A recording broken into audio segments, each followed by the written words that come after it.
I guess people are finally starting to take interest in what I have to say, so looks like now is a good time to bring back a trident. Okay, so it's only tried, but hopefully it will work out better this time around.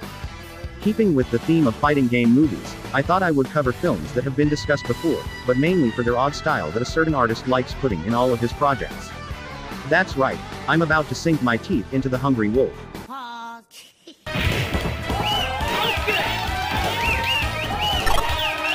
With Terry, practically every significant detail we know about him in the first game is present here. What's strange is that given other characters' manual entries, it always seemed like his father's death was something he wasn't present for. Still, making this change doesn't really take away from his backstory and can even be seen as giving him further pathos than what the game already had. What is a bit more distracting is that while both Andy and Joe get descriptions of what their training was like, Terry receives nothing outside of a singular magazine page.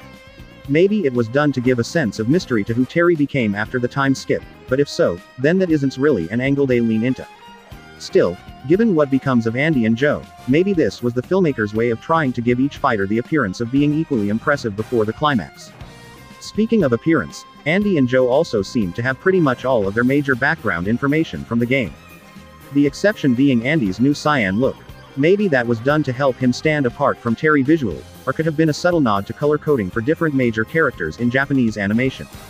Either way, what we learn about them works well for what the story seemed to have been building towards. I didn't think I would say this going into this analysis, but I think the film does a disservice to Tungfuru. In the movie he pretty much plays the basic mentor role.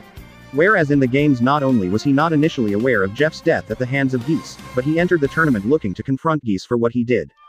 The first part of this backstory not only humanizes him as it shows his inability to help was an honest failure on his part rather than wise sage restraint, but if the film went this route, it would be a good way to show either Bogard brothers' strength as fighters with one of them beating him in a match. As he is in the OVA proper, I don't see him leaving that much of an impact to anyone not already familiar with the games. Most of Geese's backstory isn't covered within the film, but given that said backstory isn't relevant to Fatal Fury 1, what they did cover was good enough. What's strange is that they took this line from the manual, and decided to interpret that to mean, sends kids to mildly inconvenience him and only get upper hand thanks to his henchman's tenacity. To be fair, it is closer than later depictions of this encounter. We get essentially nothing when it comes to Billy's backstory and how it relates to Geese outside of just being one of his fighters. Not even a reference to the meeting in Greece, but given the way I obtained this information, that is likely a mistranslation. Whether you're going off of this, or his more recognized backstory of being essentially the adopted child of Geese turned bodyguard, you're not really given much of a reason to care about Billy outside of his accomplishments in this movie. With all the major characters covered, it's time to talk about.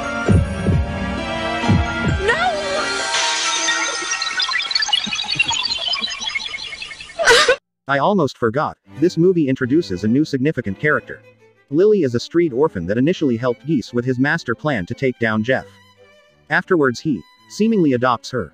We don't really see her perform any official duties outside of privately serving Geese drinks. Nor do we see her used as an offering to any of Geese's potential partners. As far as the movie shows, he simply took her in and gave her a more financially comfortable life with less personal freedom. It probably would have been a clever reimagining of old fairy tale narratives, if they actually showed this rather than relegating it to just dialogue. Nevertheless, this video is judging this movie in regards to what it changed from the game and if those changes worked, so someone like Lily doesn't have much of a place in this section of the video. I'll round this off by saying while her story isn't distracting, it also doesn't feel necessary for the film as a whole. To clarify, let's look at I'm starting off with their romance since it's one of the main talking points surrounding this anime. At first I assumed their relationship was going to come across as obligatory and empty, but it was surprisingly believable given what we learn about them. That still doesn't stop it from feeling rushed in terms of how quickly they come to care about each other. Not helping matters is the fact that pretty much all of their conversations boil down to Terry saying her life is terrible, her either feeling bad for hurting him or believing she can't change her situation, and him promising he'll change it for her. It's clear why they wanted to push the relationship to go at breakneck speed, but considering my reaction was less like this. Lily! And more. Terry. They probably would have been better off saving the conclusion of her story for another film. Especially since what she adds here is already taken care of by other characters. Terry and Andy are given a new spin to their dynamic thanks to the movie giving the latter a more aggressive temperament. Now Andy is quicker to have open outburst, and run off to do something that will only hurt him in the long run. There's also his clear inferiority complex driving his decisions. This is a good way to add additional characterization to Andy without feeling too out of place or heavy-handed. It also sets up a respectable way to show why Terry is the superior brother while not completely humiliating Andy. This, unfortunately, is undermined since while the movie shows Andy as a failure for letting his emotions drive his actions, it shows Terry succeeding, when he's fueled by his emotions. Granted, this could be done to make a point about how true power comes from letting your emotions guide you without completely controlling you. Yet it still rings hollow when Andy's decisions never really has long-lasting consequences, or he doesn't reflect on his mistakes. Not helping matters is the minimal one-on-one interaction the brothers have together barring one-sentence remarks. Their relationship is passable, but nothing to really engage with outside of thematic speculation. Tungfuru serves as the brothers' guardian after their father's death, and possible martial arts teacher until they go on their own training journey. Given his more stereotypical role, his relationship with the brothers are pretty much what you expect when looking at my description of both of them.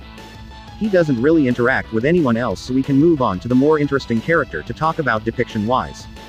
When looking at Joe's pose on the character select menu, and getting what little personality you can from his manual description, his role would appear to be the lighthearted counterbalance to the Bogard brothers' intense quest to avenge their father.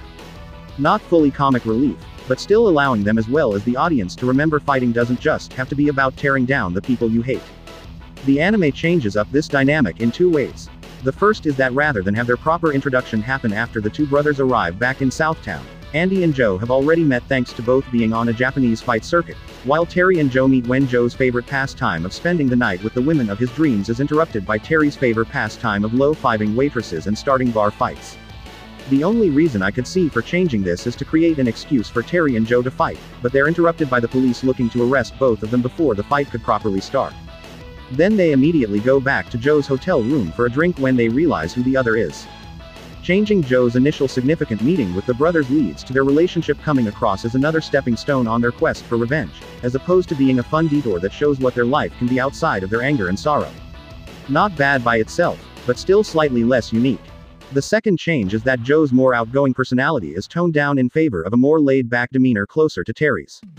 Doing this reveals an issue Joe's struggled with since his debut. Namely that he isn't the third major figure within the Fatal Fury universe, but instead the backup's backup. Within this movie his interaction with the brothers are done to progress their story along rather than giving him anything uniquely his own to do as a character. Whether this be exposition, taking a bullet from a sniper he sensed was nearby, or fighting just another one of Geese's henchmen. All this isn't to say Joe needed a storyline as meaningful as the Bogarts, or even as serious, but for one of the original playable characters, I would hope he would get some storyline that draws on his personality and background.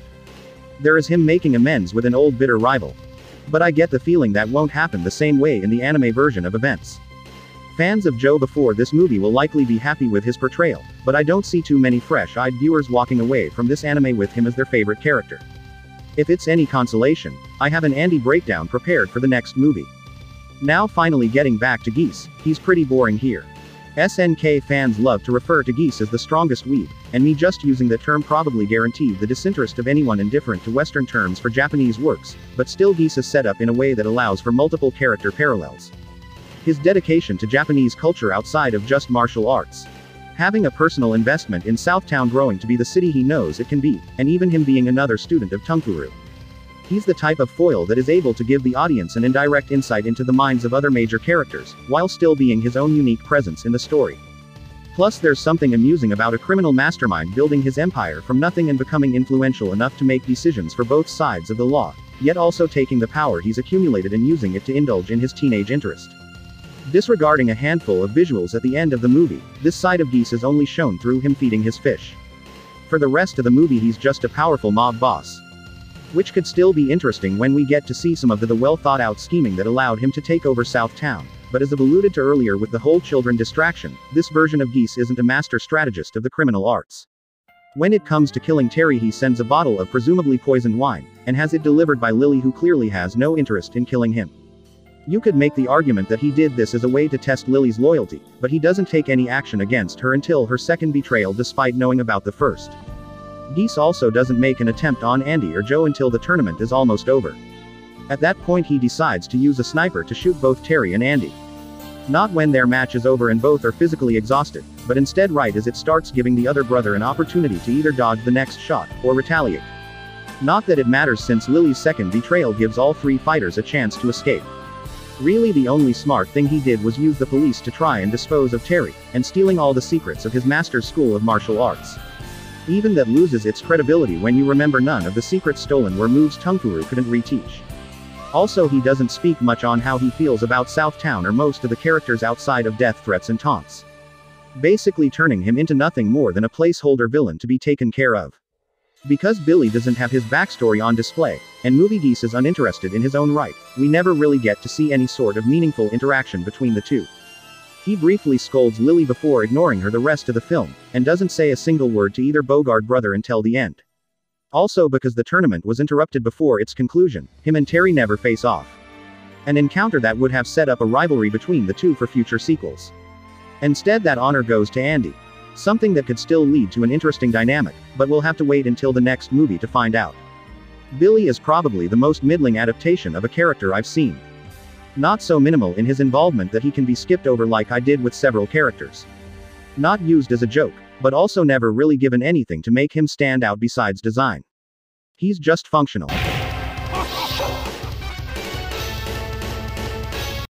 If you've seen my previous adaptation overviews, you shouldn't be too surprised when I reveal that the locations from the games are mostly trimmed down to a single area where the majority of the fights take place. On one hand, we still do get to see other locations with some interesting terrain, but the film never really takes advantage of the scenery, or in some cases even bother to explain where it is and how other characters know about it. So your wonder may vary. Since I keep referring to Tunkuru as your typical martial arts teachers, it shouldn't be too much of a surprise when I say he doesn't make it to the end of the film. Yet also is alive in the games thanks to him not cleanly fitting into that role there. Geese isn't too fond of Lily's new rebellious streak, so he grounds her. But still gives Terry the option to take her out when he feels like it. If you still want her, she's yours! Billy is defeated and left unconscious on the floor, much like his game counterpart.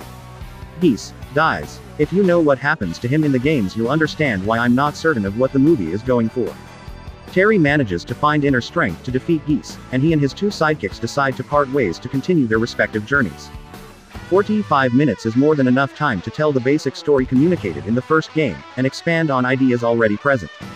When trying to introduce an entirely new storyline, then that's when the story starts to suffer, as neither have the time to be properly fleshed out, and that leads to awkward exposition dumps in place of important moments we didn't get to see.